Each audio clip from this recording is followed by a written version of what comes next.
السلام عليكم ورحمة الله وبركاته. بسم الله وبالله وعلى الله توكلنا بالتوفيق. موضوع اليوم غيكون على ما قاله الشيخ سعيد الكملي فيما يخص المغاربة وهويتهم البربرية كما سماها، ولنا في ذلك بعض الملاحظات.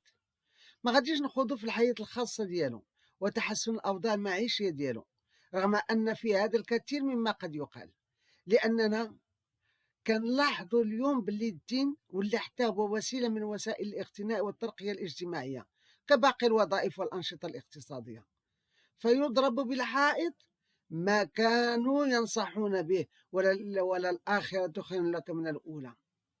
وهنا لابد ان نذكر الكثير منهم ان يبتعدوا عن ضرب الامثال للناس بابي بكر وغيره ممن زايدوا في الحياه الدنيا راغبين في الاخره، لانهم هم كذلك يبحثون عن الاغتناء.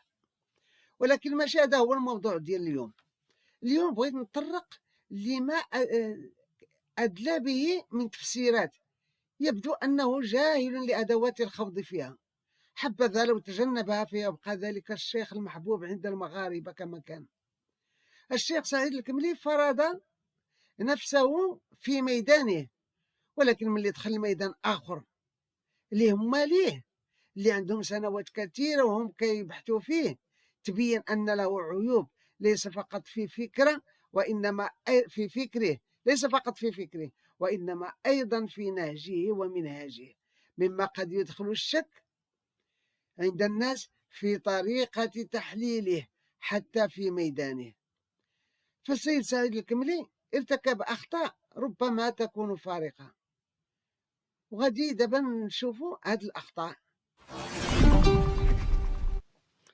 أولا، ملي تكلم على أصل سكان المغرب وسماهم البربر ودافع عن هذه اللفظة البربر، وأن هؤلاء البربر جاوا من المشرق، وعلل الموقف ديالو بما قد تعلمناه في المدرسة منذ الصغر. كلنا قرأنا سكان المغرب الأولون هم البرابرة أبناء مازغ جاءوا من اليمن عن طريق الحبشة والسودان. رواية. هنا يتبين أن سعيد الكملي هو بنفسه ضحية لذلك التعليم الإيديولوجي الذي فرض على المغاربة بطريقة تلقينية تعتمد على الحفظ دون محاولة الفهم، لتبقى فكرة راسخة ثابتة تبنى عليها باقي الأفكار، ومنها تنطلق لقراءة ودراسة التاريخ والمجتمع المغربيين، فتصبح رواية غير علمية. تصبح هذه الرواية غير العلمية قاعدة لبناء هوية شعب تخالف كل ما أتت به العلوم كالأركيولوجيا والأنثروبولوجيا واللسانيات. الغريب في الأمر أن سعيد الكملي استدل أيضا بابن خلدون وأتى بروايات منقولة عن ابن خلدون، رغم أن هذا الأخير إنما جمعها وسردها ليكذبها في الأخير، قائل عنها وهذا باطل ومن تخاريف النسابين.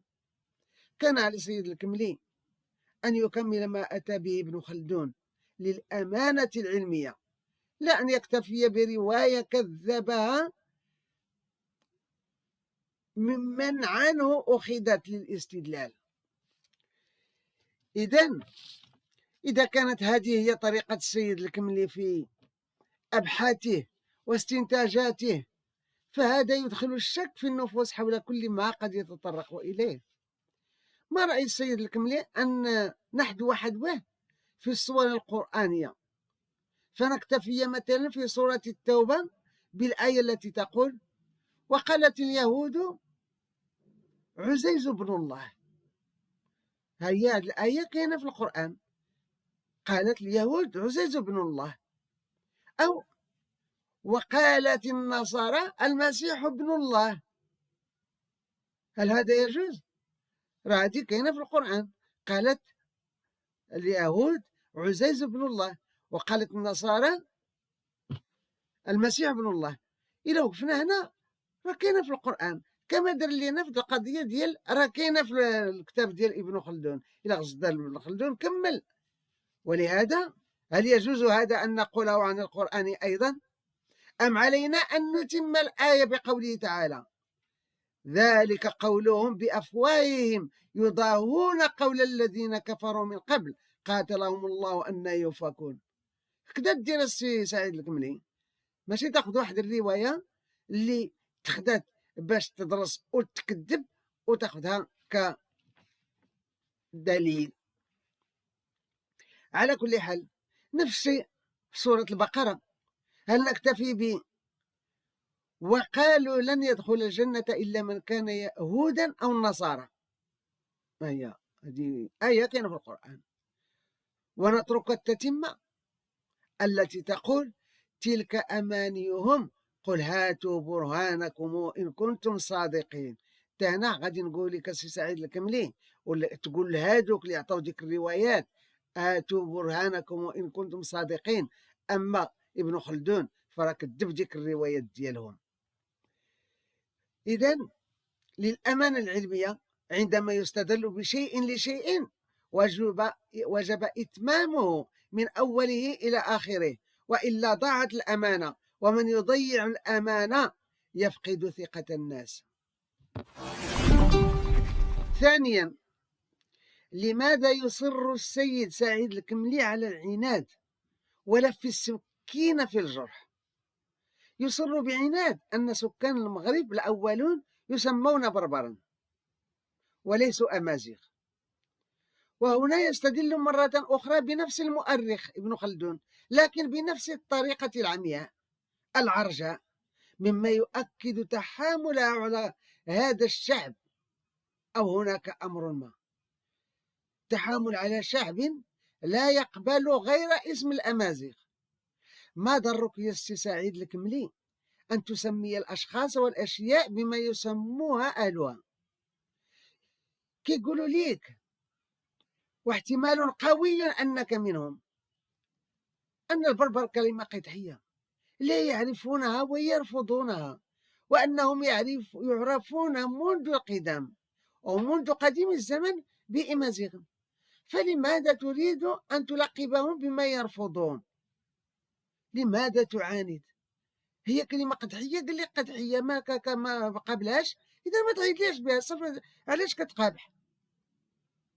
تصور أن ننادي شخصا مثلا شي واحد سميتو يوسف ونعيطوا له ويوسف، ايوا، من بعد ملي يدور هكذا ويعرف بلي هو اللي كنعيطو يقول لك السي فلان، واش انا من كتعيط؟ اسيدي انا سميتي يوسف ماشي يوسف، وراه والديا ذبحوا عليا بقرا ولا كبش وسموني يوسف ما سمونيش يوسف. ما عليك ان لا ان تناديه بيوسف باسمه الذي اعطي منذ البدايه. فكيف لك أن تنادي شعبا متجذرا في التاريخ والحضارة بالهمج؟ وهذا معنى كلمة البربر بالعربية. إذن